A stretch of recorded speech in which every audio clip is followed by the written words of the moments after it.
छोटू आज भलताच खुश होता. त्याला आपल्या सख्या आईच्या कुशीत बिनगोर झोपलेला पाहून म्हाताऱ्या जगन्नाथचे डोळे पाणावले होते. जन्मल्यापासून छोटू पहिल्यांदाच आईचे प्रेम अनुभवत होता.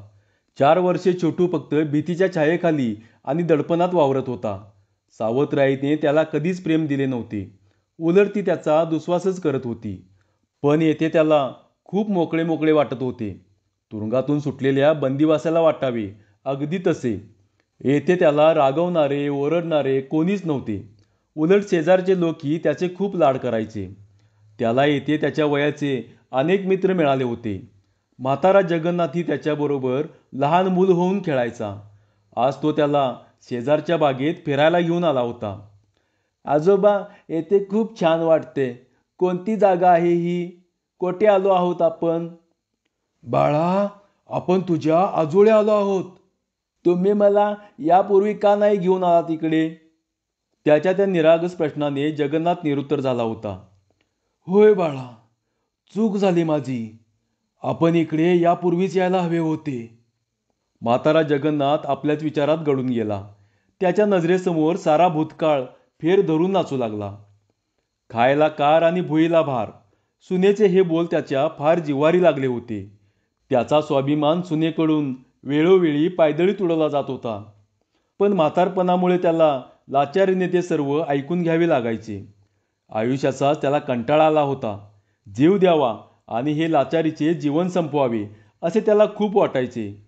पण त्याच्या वृक्ष जगण्याला एक कोवळा अंकुर, एक नवी उमेद द्यायचा. छोटू.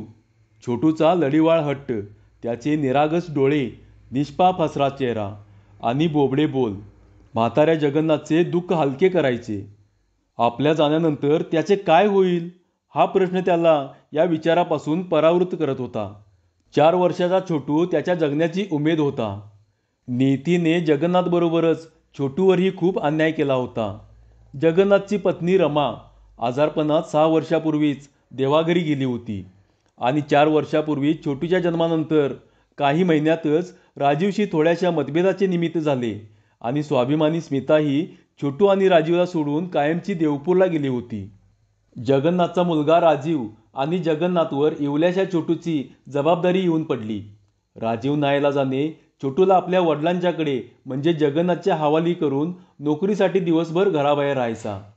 जगन्नाथ ही छोटूची खूप काळजी घ्यायचा.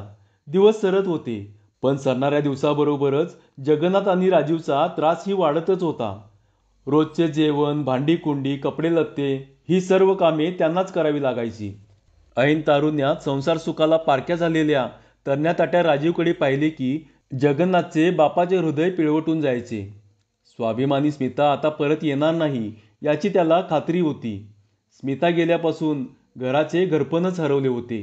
लहानगा छोटू आईच्या प्रेमाला मुकला होता. यावर उपाय म्हणून जगन्नाथने राजीवला दुसरे लग्न करण्यासाठी तगादा लावला. परिस्थितीची गरज ओळखून राजीव ही जास्त आडेवेडे न घेता लग्नाला तयार झाला. राजीवच्या घरची सर्व परिस्थिती माहिती असणाऱ्या त्याच्या नात्यातीलच संगीता नावाच्या एका गरीब मुलीशी त्याने लग्न केले. संगीता ही लहानग्या छोटूची खूप काळजी घ्यायची. 2-3 महिने सुखात गेले. राजीवचे दुसरे लग्न करण्याचा निर्णय चुकीचा नव्हता ही गोष्ट जगन्नाथ आणि राजीवला सुखावून जात होती. पण नवी नवलाई हळूहळू सरत होती आणि संगीताच्या मुखवट्या पाठीमागचा खरा चेहरा जगन्नाथला दिवसेंदिवस अधिकच स्पष्ट दिसू लागला. ही गोष्ट राजीवला सांगणे त्याला अवघड होऊन बसले होते. बाईच्या अंगात 36 नखरे असतात हे त्याने ऐकले होते, पण आता हे नखरे तो जवळून पाहत होता. संगीता दिवसभर छोटूकडे ढुंकूनही पाहायची नाही. त्याला वेळेवर खायला प्यायला द्यायची नाही. पण राजीव समोर ती छोटूची खूप काळजी घेत असल्याचे नाटक बेमालूमपणे वटवायची. त्यामुळे राजीव या गोष्टींपासून अनभिज्ञ होता आणि घरात उगीचच भांडणतंटा नको म्हणून जगन्नाथही या गोष्टी राजीवला समजू देत नव्हता. छोटूला आईचे प्रेम मिळावे म्हणून जगन्नाथने त्याला दुसरे लग्न करायला लावले. पण ते प्रेम छोटूला कधी मिळतच नव्हते. छोटूचे रडणेही संगीताला सहन होत नव्हते. इवल्याशा छोटूला अनेकदा तिच्याकडून धपाटे खायला लागायचे. जगन्नाथ तिला विरोधही करू शकत नव्हता आणि चुपचाप पाहूही शकत नव्हता. त्याला हे सर्व असह्य झाले होते. नाईलाजाने मनावर मनाचे ओझे ठेवून जगन्नाथ हे सर्व सहन करत होता.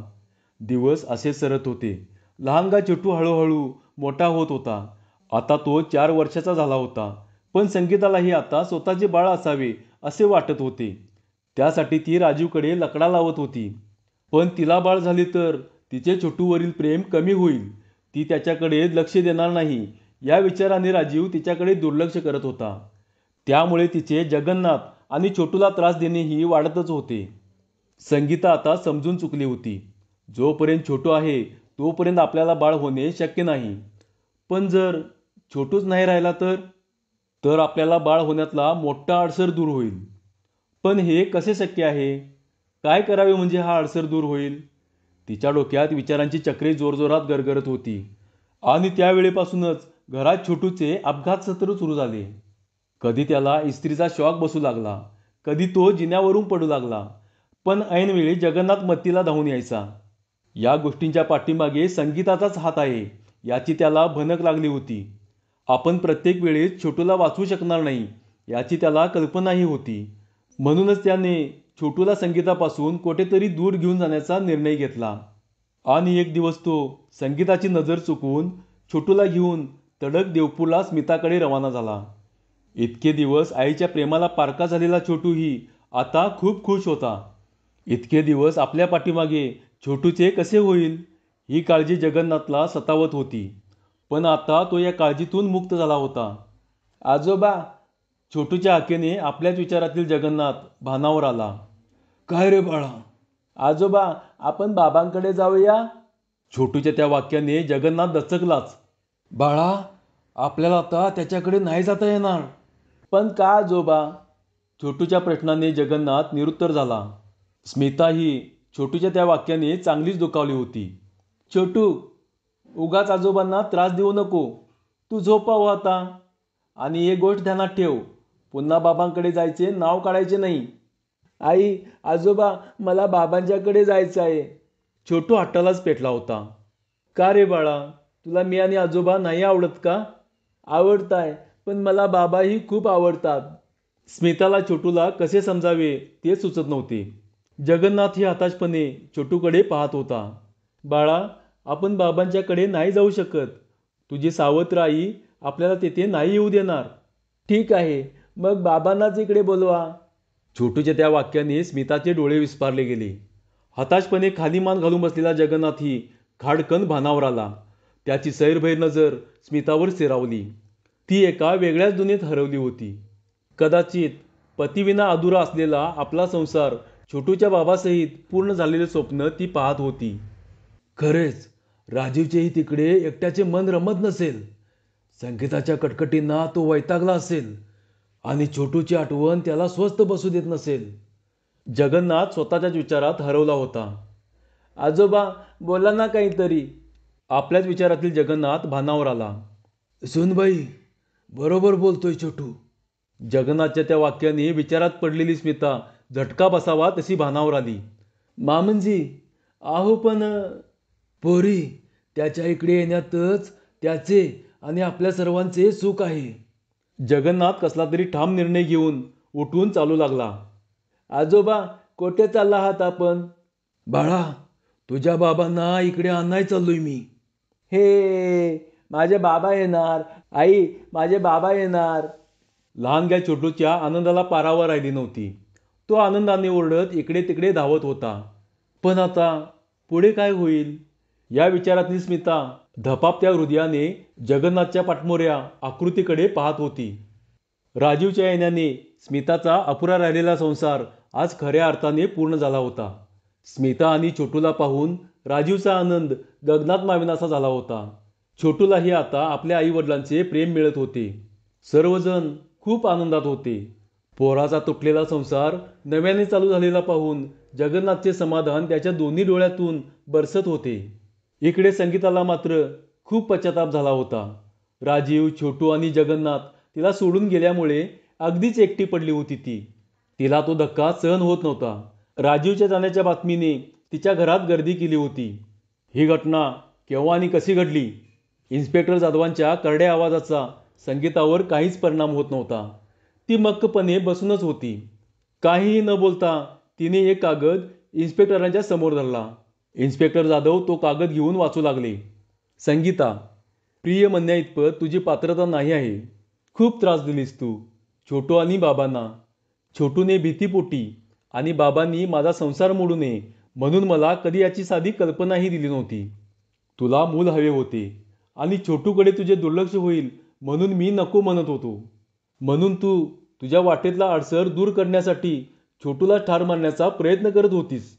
आपल्या मागे छोटूला त्रास होऊ नये, त्याला तुझ्या हातून वेदनादायक मृत्यू येऊ नये म्हणून बाबांनी छोटूला झोपेच्या गोळ्या देऊन कायमचा झोपवला आणि स्वतःही आत्महत्या केली. आता मीही तुला एकटीला सोडून बाबा आणि छोटूकडे जात आहे. तुझे एकटेपण हीच तुझ्यासाठी शिक्षा असेल. तुझा नवरा राजीव. पत्र पुरे होताच इन्स्पेक्टर जाधवही क्षणभर गैवरले. त्यांनी एक दीर्घ श्वास सोडला. त्यांनी आपल्या विरघळणाऱ्या कठोर मनाला पुन्हा दगड बनवले.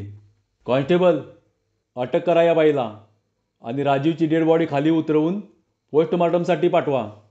इन्स्पेक्टर जाधवांच्या त्या आवाजाने मगापासून सुन्नपणे बसलेली संगीता आता भानावर आली. नाही इन्स्पेक्टर साहेब, तुम्ही मला अटक नाही करू शकत. मलाही राजीव आणि छोटूकडे जायचे आहे. इन्स्पेक्टर जाधव सावध व्हायच्या आतच संगीता त्यांना बगल देऊन वाऱ्याच्या वेगाने सैरावैरा धावू लागली. तसा खोल पसरलेला कडा वेगाने जवळ येत होता. धन्यवाद.